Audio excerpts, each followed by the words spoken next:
11월 종교인 새벽기도회로 하나님께 예배드리겠습니다. 다 함께 찬송가 314장 찬송하겠습니다.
이재한 장로님께서 기도하시겠습니다.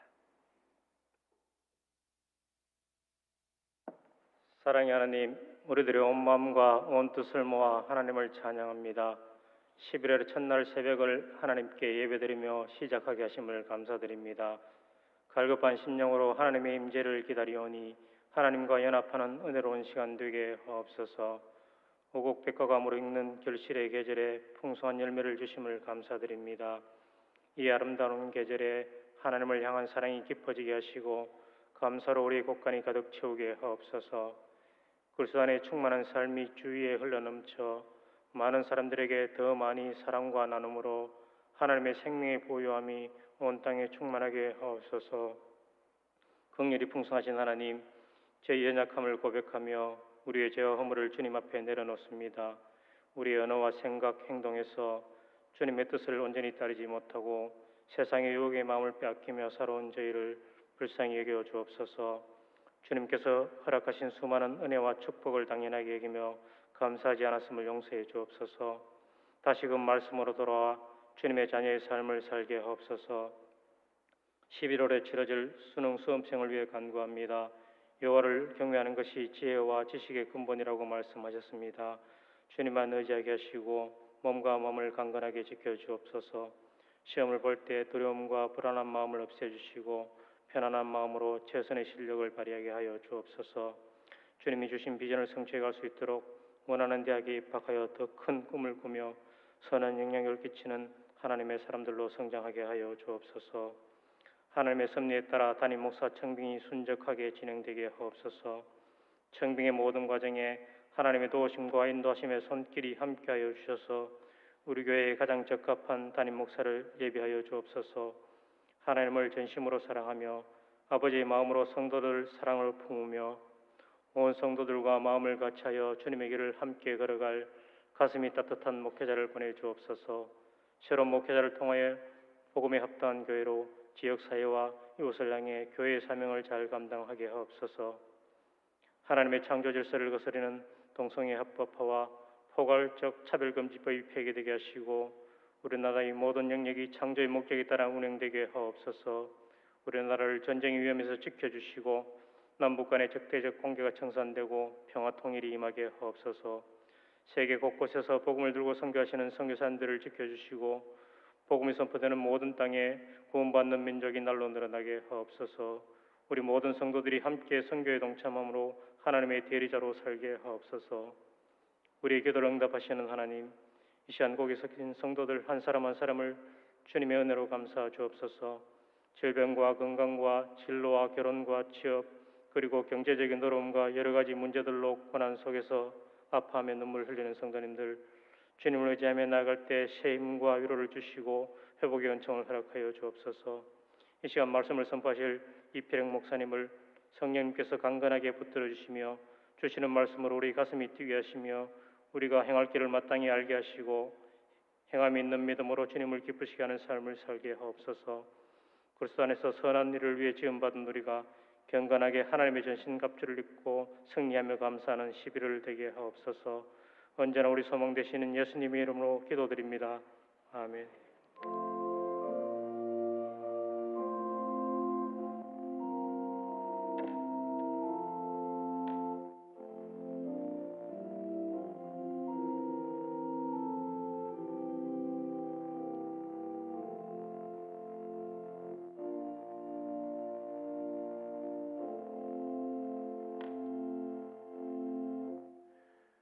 오늘 우리에게 주신 하나님의 말씀은 신약 성경 336쪽 디모데전서 1장 1절에서 11절 말씀입니다.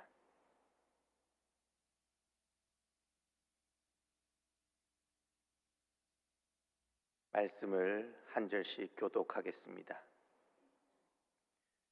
우리 구주 하나님과 우리의 소망이신 그리스도 예수의 명령을 따라 그리스도 예수의 사도된 바울은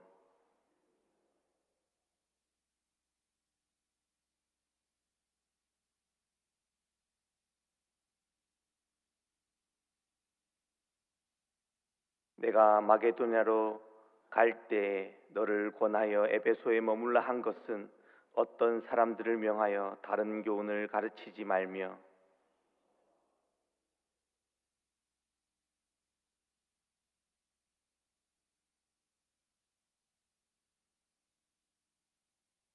이 교훈의 목적은 청결한 마음과 선한 양심과 거짓이 없는 믿음에서 나오는 사랑이거늘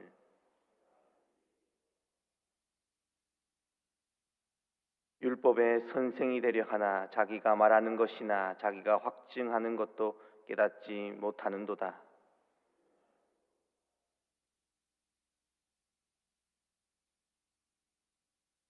알 것은 이것이니 율법은 옳은 사람을 위하여 세운 것이 아니요 오직 불법한 자와 복종하지 아니하는 자와 경건하지 아니한 자와 죄인과 거룩하지 아니한 자와 망령된 자와 아버지를 죽이는 자와 어머니를 죽이는 자와 살인하는 자며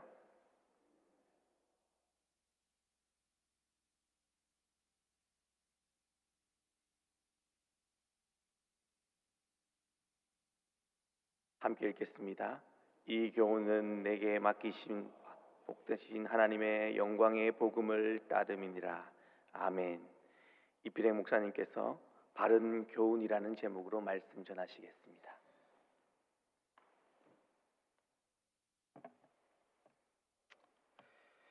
예, 11월부터는 함께 디모데 전서로 새벽 기도의 말씀 본문으로 그리고 매일 묵상으로 그리고 구역 나눔으로 진행하게 됩니다. 이 디모데 전서 말씀을 통하여서 하나님의 은혜를 우리가 경험하고 또한 우리에게 주시는 하나님의 뜻이 무엇인지 분별할 수 있는 귀한 시간이 되기를 바랍니다. 디모데전서는 바울이 디모데에게 쓴 목회 서신입니다. 이때 당시 디모데는 에베소에 있었죠. 에베소 교회를 목양하고 있었습니다. 에베소 교회를 목양하면서 어떻게 해야 에베소 교회를 잘 목양할 수 있는지, 교회론, 그리고 교회의 성도들이 어떠한 신앙생활을 해야 바른 신앙생활을 할 수 있는지, 그런 것들을 바울이 디모데에게 전수해주고 있는 서신입니다.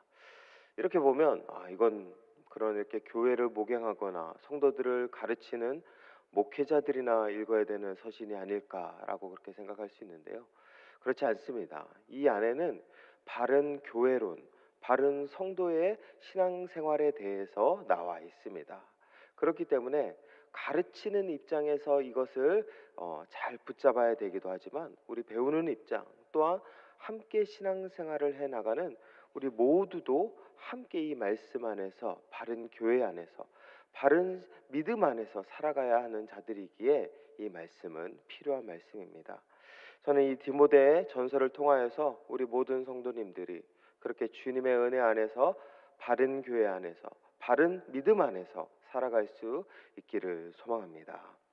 바울은 그렇다면 여기서 가장 먼저 무엇을 말씀하고 있습니까? 3절에 보면 바울이 이렇게 고백하고 있습니다. 내가 마게도냐로 갈 때 너를 권하여 에베소에 머물라 한 것은 어떤 사람들을 명하여 다른 교훈을 가르치지 말며 라고 고백하고 있습니다.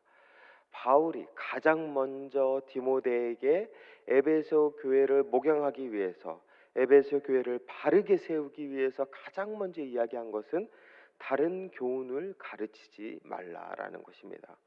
이때 당시에 대표적인 이단 영지주의가 있었죠. 그리고 할례와 같은 그런 율법을 통해서 구원을 얻을 수 있다라고 주장하는 율법주의자들이 있었습니다. 이런 이들의 그 가르침, 다른 복음, 다른 교훈들이 교회 안에 계속 들어왔던 것입니다. 그래서 바울은 가장 먼저 이것을 먼저 해결하는 것이 교회가 교회될 수 있고 성도가 성도 될 수 있다, 그렇게 말씀하고 있는 것입니다. 이것을 뒤집어서 이야기해 본다라면 우리의 삶 가운데 내가 신앙생활하는데 가장 중요한 것, 교회가 교회될 수 있는 가장 중요한 것은 복음의 순수성이라는 것입니다. 본질만 잘 지켜도 교회는 교회다울 수 있고, 본질만 붙잡고 살아가도 성도는 성도다워질 수 있다라는 것입니다. 그것이 흔들리니까 바울은 가장 먼저 이것을 진단했고, 다른 교훈은 절대 안 된다. 이 다른 교훈이 교회에 들어오는 순간 교회가 무너질 수 있다. 지금 그렇게 이야기하고 있습니다. 그렇다면 바울이 지금 이 에베소 교회 안에 진단하고 있는 다른 교훈은 무엇일까요? 우리 4절 말씀 다 함께 한 목소리로 읽겠습니다. 시작.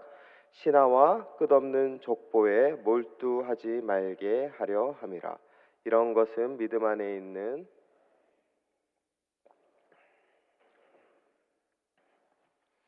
바울이 이야기하고 있는 다른 교훈을 바울은 신하와 끝없는 족보에 몰두하지 말게 하려 함이라라고 이렇게 고백하고 있습니다. 바울이 지금 봤을 때 지금 교회가 신하와 족보에 빠져 있다라는 것이죠. 신하가 무엇입니까? 신들의 이야기죠. 뭐 제우스 신화, 뭐 그런 어떤 고대 그런 많은 신들의 이야기가 신화입니다. 근데 이 신화가 왜 나왔는지 아십니까? 이 신화를 통하여서 나라 건국의 이야기를 많은 이들이 하고 있는 것입니다. 로마를 세울 때, 그리스를 세울 때, 그리고 이때 당시 고대 국가를 세울 때 그 많은 왕들은 이 나라가 내가 세운 게 아니라 신이 세웠다. 그 신이 이 나라를 만들었다라는 이야기를 하기 위해 신화를 허구를 그렇게 만들어낸 것이죠. 그리고 족보는 무엇이죠? 한 사람의 뿌리입니다. 근데 그 사람을 넘어 가정의 뿌리이기도 하죠. 그 사람의 과거에 어떠한 흔적이, 족적이 있었는지를 밝혀내는 것이 족보입니다. 근데 이 신화와 족보의 공통점이 있습니다. 무엇이죠? 바로 정당성입니다. 사람들은 신화를 통해 나라의 정당성을 세우려고 합니다. 제가 앞서 말씀드렸다시피 이 나라는 신이 세웠다. 신이 이 나라에 하늘에서 내려와서 인간이 되어서 아니면 아래에서 깨어난 그 특별한 인간이 신이 되어서 뭐 이 나라를 만들었다, 다스렸다. 이런 것들이 신화죠. 그래서 신화는 나라의 정당성을 세워줍니다. 족보는 무엇일까요? 한 사람과 가정의 정당성을 세워줍니다. 이 사람이 그냥 어디서 그냥 이렇게 굴러 들어온 외인이 아니라 뿌리가 있는 사람이다. 뼈대 있는 사람이다. 그 사람과 가정의 정당성을 세워주는 것이 족보입니다. 그렇기 때문에 신화와 족보는 그 모든 것들을 세워주는 정당성의 근거가 되기도 하는 것입니다. 그런데 이것이 왜 문제가 되었냐면은 이것으로 교회의 정당성을 세우려 했던 것입니다. 신화를 통하여서 교회의 정당성, 사람들이 만들어낸 허구적 이야기로 교회의 그 정통성을 만들어내려고 했던 것이죠. 대표적인 것이 영지주의입니다. 영지주의는 있지도 않는 이야기로 뭔가 신령한 이야기, 신적인 이야기로 만들어낸 사람들로 하여금 현혹시키고 있는 것입니다. 그렇게 해도 안 되는 이야기를 만들어서 그것으로 지금 교회의 정당성을 세우고 있는 것이죠. 족보는 무엇일까요? 과거의 이야기죠. 과거의 그 뿌리, 과거에 이스라엘 백성들이 섬겼던 율법, 할례, 이런 것들로 지금 교회의 정당성을 세우려고 했던 것입니다. 할례 받아야 구원받는다. 할례 받아야 예수 잘 믿을 수 있다. 율법도 우리가 잘 지켜야 된다. 율법 반드시 지켜야 주님의 구원이 우리 안에 대대로 과거부터 지금까지 이어져 올 수 있다. 이처럼 지금 에베소 교회는 신화와 족보 이것들로 인하여서 교회의 정당성을 세우고 있다라는 것입니다. 이것이 큰 문제라는 것이죠. 이것이 어떻게 문제가 되죠? 4절 하반절에 이렇게 말씀하고 있죠. 변론입니다. 변론. 변론이 무엇이죠? 말싸움입니다. 말싸움. 결국 신화와 족보, 인간이 만들어낸 것이고 과거의 이야기죠. 과거의 이야기는 이때 당시 문서가 없었기 때문에 구전되었기 때문에 과거의 이야기는 왜곡될 수밖에 없습니다. 검증이 필요한 것이죠.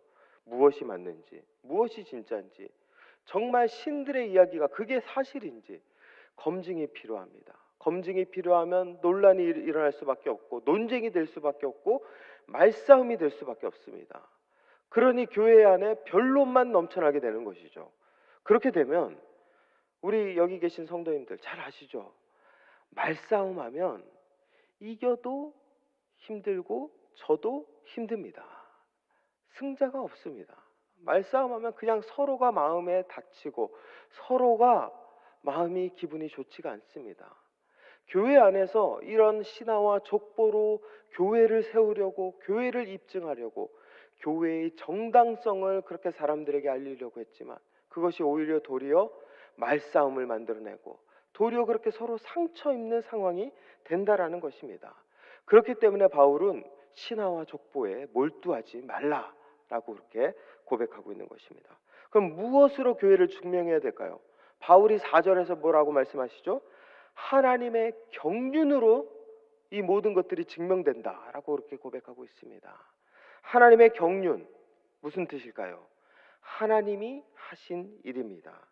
하나님이 이 땅 가운데 예수 그리스도를 보내주시고 그 예수님께서 이 땅 가운데 행하신 일, 그 예수님을 통하여서 십자가에 달려 못 박혀 죽으시고 다시 살아나셨던 그 놀라운 복음의 사건으로 말미암아 교회가 세워지고 예수님은 교회의 머리가 되시고 우리는 주님과 함께 지체가 되어서 유기체가 되어서 한 몸을 이룬다. 우리가 지금 하나님 안에서 예수 그리스도께서 우리를 통해서 하신 일, 복음 그것만 바라보면 된다. 그것이 우리의 교회됨, 성도의 성도됨이 증명될 수 있다라고 그렇게 고백하고 있는 것입니다. 그렇기 때문에 바울은 복음만 붙잡으라. 복음이 우리를 살릴 수 있다. 복음이 우리 교회를 온전하게 할 수 있다. 복음이 성도의 성도됨을 바르게 세울 수 있다. 그것을 계속 주장하고 있는 것입니다. 그렇기 때문에 언제나 우리의 삶 가운데서 지금 내가 복음을 붙잡고 있는지, 신화와 족보를 붙잡고 있는지 언제나 점검하셔야 됩니다. 복음 안에 있는 자들, 그들을 통하여서 교회가 교회다워질 수 있고 성도가 성도다워질 수 있습니다. 그렇다면 그런 복음 안에 있는 사람들, 그런 사람들은 어떠한 모습으로 살아가게 될까요? 5절에 보면 이 바른 교훈, 복음 안에 있는 사람들이 나타나는 그런 모습들을 이렇게 고백하고 있습니다. 우리 다 함께 한 목소리를 읽겠습니다. 시작. 이 교훈의 목적은 청결한 마음과 선한 양심과 거짓이 없는 믿음에서 나오는 사랑이거늘. 말씀에서 보시면 뭐 좋은 게 다 있잖아요. 청결한 마음, 선한 양심, 거짓이 없는 믿음. 뭔가 우리의 신앙생활 살아가는 데 있어서 좋은 것들이 다 드러난다. 이렇게 볼 수가 있는데, 근데 이 세 가지가 합쳐서 믹스돼서 최종적으로 우리의 삶 가운데 나오는 모습이 무엇이죠? 사랑입니다. 청결한 마음과 선한 양심과 거짓이 없는 믿음에서 모든 것들이 우리 안에 도출되어서 결국 사랑이 드러난다. 이것들을 알기 위해서는 세번역 성경이나 영어 성경을 보면 좀 더 명확하게 나와 있습니다. 결국 바울은 복음만 붙잡으면 그 사람 안에서 나오는 것은, 그 교회에서 흘러나오는 것은 사랑밖에 없다라고 그렇게 고백하고 있는 것입니다. 근데 그럴 수밖에 없습니다. 예수님이 사랑으로 이 땅에 오셨습니다. 예수님이 하셨던 모든 사역의 핵심 본질은 사랑입니다. 사랑하기 때문에 기적을 일으키셨고, 사랑하기 때문에 우리를 위해 죽으셨습니다. 주님의 모든 그 성품과 사역의 본질이 사랑에서 나오고 있는 것이죠. 그 사랑이신 주님, 그 주님의 그 사랑을 날마다 바라보며 복음 안에 있는 사람들은 당연히 주님과 함께 닮아갈 수밖에 없는 것입니다. 그렇기 때문에 복음 안에 있는 사람들에게 있어서 자연스럽게 나오는 성품은 사랑입니다. 서로를 사랑하고 아끼고 이해하고 용납할 수 있는 그 사랑이 주님이 나에게 전염되어서 내 안에 사랑이 드러날 수밖에 없는 것입니다. 이처럼 하나님의 온전한 복음 안에 있는 사람들, 그들은 서로 사랑할 수밖에 없고, 그 사랑으로 말미암아 온전하게 믿음 안에서 교회가 세워질 수 있다라는 것입니다. 저는 우리 대구제일교회가 사랑으로 섬기는 교회가 되기를 소망합니다. 그리고 우리 여기 계신 모든 분들, 또한 우리 모든 성도님들이 11월 한 달 동안 사랑으로 서로를 바라보고 사랑으로 살아가시기를 바랍니다. 사랑으로 살아가게 되면 그 사람을 다른 목적으로 보지 않습니다. 그냥 있는 그대로 봅니다. 연약하면 연약한 대로, 부족하면 부족한 대로, 그냥 예수님이 나를 부족하지만 끝까지 사랑하셨듯이 우리도 서로를 부족하고 연약하고 실수 많지만 끝까지 사랑하고 인내할 수 있습니다. 다른 목적이 보이지 않는 것이죠. 다른 의도가 나타나지 않는 것입니다. 제가 저희 자녀들 키울 때 다른 목적으로 자녀들을 키우면 어떻게 될까요? 야, 얘 공부 매일 정말 밤 12시까지 시켜갖고 서울대 보내고 의대 보내고 의사 시켜갖고 나중에 좀 호강 좀 해야겠다. 나중에 내가 한 월 용돈으로 한 500만 원씩 매일 받아야겠다. 매달 받아야겠다. 이런 마음이면 제 마음이 어떨까요? 이 아이들이 공부하냐 안 하냐 그것만 보일 겁니다. 공부하지 않으면 왜 너 공부하지 않아? 너 그러면 서울대 못 가겠네. 너 그러면 의사 못 되겠네. 그러면서 아이들을 쫄 수밖에 없고, 아이들을 계속 압박할 수밖에 없고 잔소리할 수밖에 없는 것이죠. 아이들이 버텨낼까요? 못 버텨내겠죠. 그런데 아이들을 그렇게 바라봅니까? 부모가? 그렇게 안 바라봅니다. 그냥 밥만 먹는 모습만 봐도 어떻게 보이죠? 사랑스러워 보입니다. 자는 모습만 봐도 사랑스럽고, 그냥 투닥거리며 장난쳐도 그냥 이렇게 와서 안기기만 해도 마음이 어떻게 되죠? 녹아내리죠. 사랑하기 때문에 그렇습니다. 사랑이 그런 것입니다.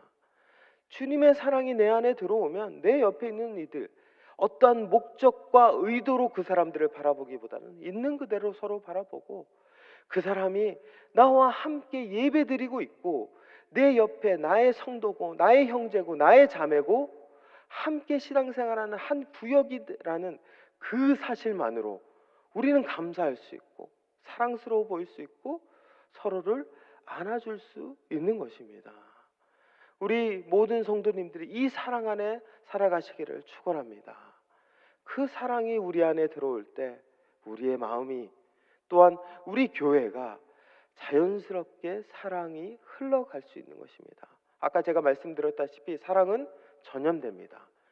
예수님의 사랑이 나에게 전염되었고 그 사랑을 내가 온전히 드러내면 자연스럽게 이 사랑은 지역사회 가운데, 대구사회 가운데, 대한민국 사회 가운데, 교계 가운데 흘러 들어갈 수밖에 없는 것입니다. 우리 모든 성도님들이 이것을 깨닫고 복음 붙잡기를 소망합니다. 복음 안에 있을 때 그 복음의 사랑이 내 안에 흘러 들어와 나 역시 사랑으로 살아갈 수 있습니다. 그리고 나의 사랑이 다른 이들에게 흘러가서 우리 교회의 모든 이들이 서로 사랑할 수 있고 또한 이 지역사회와 교회가 하나님 안에서 사랑으로 온전히 세워질 수 있습니다. 우리 그렇게 11월 한 달 동안 서로 뜨겁게 사랑하고 서로 뜨겁게 섬겨줘서 11월 점점 추워가지만 점점 뜨거워져가는 우리 대구제일교회 되기를 주님의 이름으로 축원합니다. 기도하겠습니다. 하나님, 바울은 목회 서신을 통하여서 디모데 전서를 통하여서 교회의 교회됨을 이야기하고 있습니다. 우리 대구제일교회 모든 성도님들 복음만 붙잡고 복음으로 교회됨을, 복음으로 나의 성도됨을 증명하며 그 정당성을 보여줄 수 있는 삶 살아가게 하여 주시옵소서. 그리고 또한 그 복음이 우리 안에 들어왔을 때 그 복음 때문에 서로 사랑할 수 있는 삶 살아가게 하여 주시옵소서. 그 사랑이 우리 안에 차고 넘쳐서 서로를 아껴주고 서로를 있는 그대로 바라보고 서로를 품어줄 수 있는 그런 대구제일교회 될 수 있도록, 그런 성도님들 될 수 있도록 주님 인도하여 주시옵소서.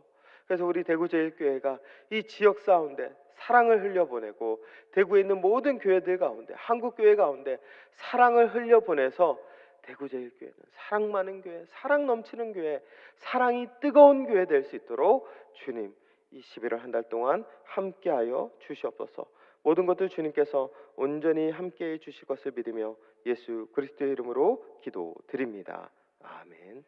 이제는 우리 주 예수 그리스도의 크신 은혜와 하나님의 끝없는 사랑과 성령님의 교통하심과 역사하심이 주님이 주신 그 복음의 본질, 하나님의 경륜을 붙잡고 사랑으로 살아가길 원하는 대구제일교회 모든 성도님들, 그들의 삶과 가정과 그들의 자녀들과 그들의 직장과 모든 삶의 자리 가운데 11월 한 달의 모든 삶 가운데 또한 땅끝까지 수고하고 섬기는 선교사님들의 복음의 현장들 가운데 이제부터 영원토록 함께 하시기를 간절히 축원하옵나이다. 아멘.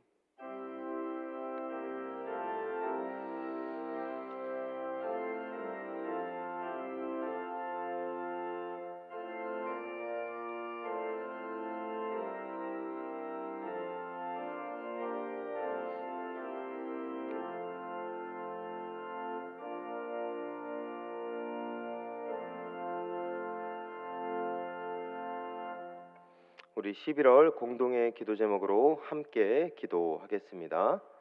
날마다 주님과 동행하기를 소망하고 주님과 동행하는 즐거움과 기쁨을 누리며 살게 하소서. 말씀으로 우리의 삶과 교회를 더욱 건강하게 계획해가는 삶을 살아가게 하소서. 대구제일교회가 하나님의 뜻 안에서 하나 되고 한마음 한뜻으로 주님의 사명 감당하는 교회 되게 하소서. 대구제일교회를 이끌어갈 새로운 담임 목사님을 잘 세울 수 있도록 청빙의 모든 과정을 인도하여 주소서. 세계 선교를 위하여 수고하는 모든 선교사님들의 사역의 현장과 과정을 형통하게 하소서. 아멘. 각자 개인적으로 주님 앞에 기도하며 나가겠습니다.